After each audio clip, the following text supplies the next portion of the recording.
Saudações, senhoras e senhores, sejam bem-vindos a mais um vídeo do canal Sala de Guerra, e dessa vez é o primeiro vídeo de uma nova série que a gente vai começar aqui, a série Batalhas, onde o canal e o seu apresentador, que sou eu, vai trazer até vocês grandes batalhas da história. Mas a gente vai tentar fugir um pouquinho do lugar comum, né, dessas batalhas. A Batalha de Berlim, a Batalha de... Não, nós vamos trazer umas batalhas que são um pouco menos conhecidas para vocês. E nesse primeiro vídeo, nós vamos tratar da Batalha de Khalkhin-Gol, né, que envolveu União Soviética e o Império do Japão, logo depois da vinheta.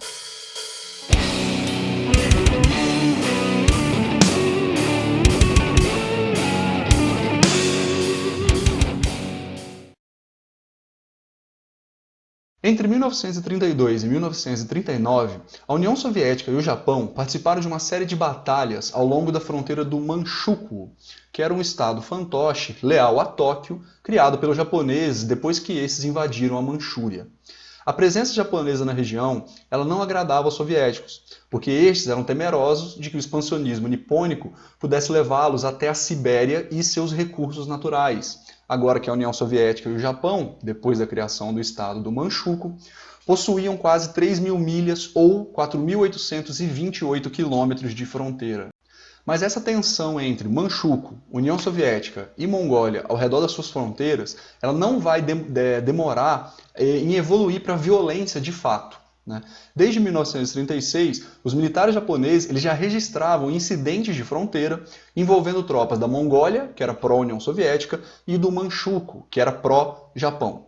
Por conta desses pequenos conflitos, né, nas fronteiras, a União Soviética e a Mongólia elas vão assinar um tratado de auxílio mútuo, caso sofram um ataque. É como se fosse uma aliança defensiva. Se algum país estrangeiro atacar a Mongólia, a União Soviética vem em auxílio dela.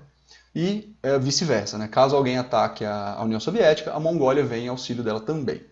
Em 1938, num desses confrontos de fronteira, vai acontecer uma batalha às margens do lago Khasan, que vai envolver soviéticos e japoneses. E o resultado dessa batalha vai ser aproximadamente 2.500 baixas de ambos os lados, né? E após esse incidente, os soviéticos eles vão mudar a política deles de retaliação no Oriente. A partir de agora, eles vão contra-atacar com o máximo de força possível qualquer transgressão das suas fronteiras orientais.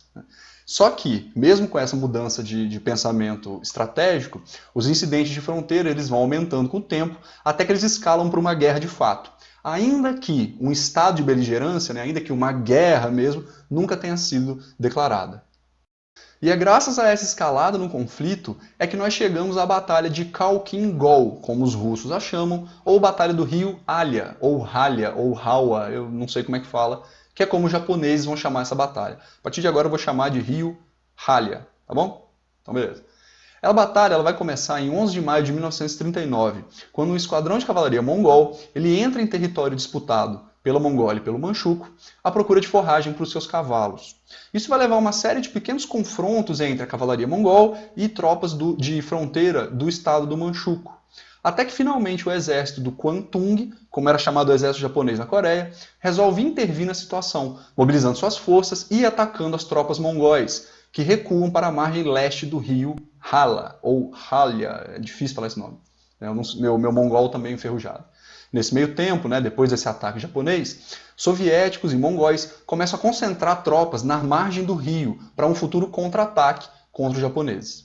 No dia 1º de julho, regimentos de infantaria japonesa pertencentes à 7ª e 23ª Divisões de Infantaria, com o apoio de 2 regimentos de tanque, resolvem atacar as posições soviéticas e mongóis ao longo do rio Halya.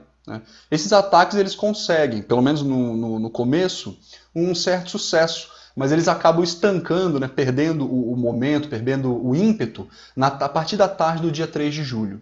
Assim que os ataques japoneses eles perdem o ímpeto, o comandante soviético do Extremo Oriente, que era o Georgy Zhukov, se você não sabe quem foi o comandante soviético Zhukov, vergonha para você, vai estudar, porque ele vai ser famoso na Segunda Guerra Mundial. O comandante, então, o comandante Zhukov, ele ordena que as suas forças blindadas ataquem os japoneses. Só que isso foi um ataque ousado, porque os tanques soviéticos eles ainda não dispunham ali na região de suporte de infantaria. A infantaria soviética ainda estava marchando para aquela região do ataque. Mesmo assim, né, mesmo sem o apoio da infantaria, os tanques soviéticos eles conseguem empurrar os japoneses de volta para o rio. Mas, né, como não tinham suporte, eles acabam sofrendo muitas baixas. Aproximadamente 120 tanques soviéticos são destruídos nesse contra-ataque. E eles vão ser destruídos por dois fatores. Primeiro, os japoneses eles tinham na região uns poucos canhões de 37 milímetros, né, antitanque. Só que o que mais vai causar baixas nas tropas blindadas soviéticas foi uma tática um pouco, como é que eu posso dizer, inusitada ou então não convencional dos japoneses, que era chamada de Niku-Haku, ou então tática da bala ou projétil humano, que consistia do quê? Times de soldados japoneses que prendiam minas antitanque e explosivos no seu corpo e saíam correndo e se jogavam em cargas suicidas contra os blindados soviéticos. Né? Não é uma coisa muito convencional, mas pelo jeito funcionou, já que eles destruíram aproximadamente 120 tanques soviéticos.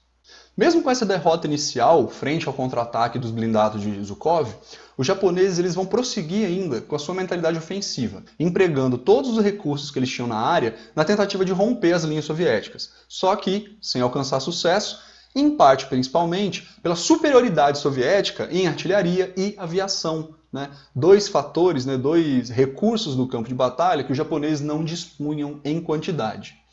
Pequenos embates eles vão prosseguir por toda a linha que separava os dois exércitos, até que em 23 de julho os japoneses vão tentar uma segunda grande ofensiva contra os soviéticos, né? Lançando suas forças blindadas e de cavalaria, principalmente com o objetivo de atacar a artilharia soviética na retaguarda, né? Visando destruir a artilharia russa. Mas eles são novamente repelidos com pesadas baixas. Nesse meio tempo, né, nessa segunda ofensiva japonesa, o comandante soviético, Zhukov, ele vai reunir o máximo de forças que ele puder para lançar um contra-ataque blindado, para lançar um ataque blindado a fim de liquidar de uma vez por toda os japoneses, numa forma de ataque que vai ficar famosa depois na Segunda Guerra Mundial, né, pelo Zhukov, que é o amplo envolvimento do inimigo, utilizando para isso forças blindadas. Em 20 de agosto de 1939, Zhukov ele lança seu ataque. 77 mil soldados soviéticos vão enfrentar 30 mil soldados japoneses, num ataque que vai ser precedido por quase 4 horas de bombardeio de artilharia e aviação soviéticas. O ataque ele começa num fronte de quase 30 quilômetros, com forças blindadas soviéticas pressionando os flancos norte e sul dos japoneses. A luta ela foi brutal em todo o fronte, com unidades japonesas lutando com bravura suicida em vários setores, né, preferindo a morte a se render aos soviéticos. Por fim, após 4 dias de combate, as brigadas blindadas soviéticas elas conseguem envolver completamente a 23ª Divisão japonesa e repelir as demais forças nipônicas para longe do rio Halya. Esse tipo de ação, né, como eu já disse, envolvendo amplos movimentos de flanco, com forças blindadas, vai ser uma marca registrada do Zhukov ao longo de toda a Segunda Guerra Mundial. De novo, vá pesquisar quem foi Zhukov, mancebo. E após essa ofensiva soviética, os governos dos dois países eles vão entrar em negociações no início de setembro de 1939. E a luta nos arredores do rio Halya, né, ou de Khalkhin-Gol, vai terminar. Um cessar-fogo vai ser firmado, com os soviéticos voltando sua atenção para a Polônia, enquanto o Japão traz o seu foco, né, o foco do seu exército, de volta para a China. O número de baixas desse conflito ele varia muito. Né?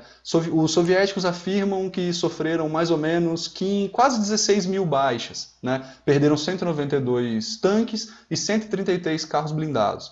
Já os japoneses eles vão falar que perderam aproximadamente 17 mil baixas, com quase 8.400 mortos. Só que você vai encontrar autores que falam que foram 30 mil mortes soviéticas contra 40 mil mortes japonesas, enfim. Não existe um consenso claro quanto a esses números. A derrota japonesa em Khalkhin-Gol ela vai levar à criação de um pacto de neutralidade entre União Soviética e Japão. Pacto de neutralidade esse que teria uma validade de 5 anos. E, além de garantir essa neutralidade, também garantia as integridades nacionais entre Mongólia e Manchukuo. Né? Acabando então, né, já que ele garantia a integridade territorial, ele acaba com os conflitos de fronteira nessas duas regiões. E alguns historiadores vão sugerir, inclusive, que foi graças a esse pacto de neutralidade que o Japão não declarou guerra à União Soviética em 1941, que foi o ano em que a Alemanha, que era aliada do Japão, colocou em prática a sua Operação Barbarossa, né, o plano para a invasão da União Soviética, o que permitiu que a União Soviética concentrasse os seus esforços de guerra contra a Alemanha e não dividisse-os, né, numa guerra contra Alemanha e Japão. A União Soviética, por outro lado, depois que ela derrota os alemães em maio de 45, ela volta sua atenção para a Manchúria, ignora o pacto de neutralidade e ataca as forças japonesas que estavam estacionadas ali, né, auxiliando os aliados a encerrar a guerra mais rápido. Bom, gente, eu espero que vocês tenham gostado desse vídeo, né? Foi o primeiro vídeo da série Batalhas. Se você gostou, curte e compartilha o vídeo aí, que ajuda bastante. Se inscreve no canal, faz uma sugestão, cara, deixa nos comentários uma outra batalha que você quer que eu trate aqui no canal. E aí a gente vê o que a gente pode fazer. De novo, espero que vocês tenham gostado. Eu vou ficando por aqui. Um abraço. Falou!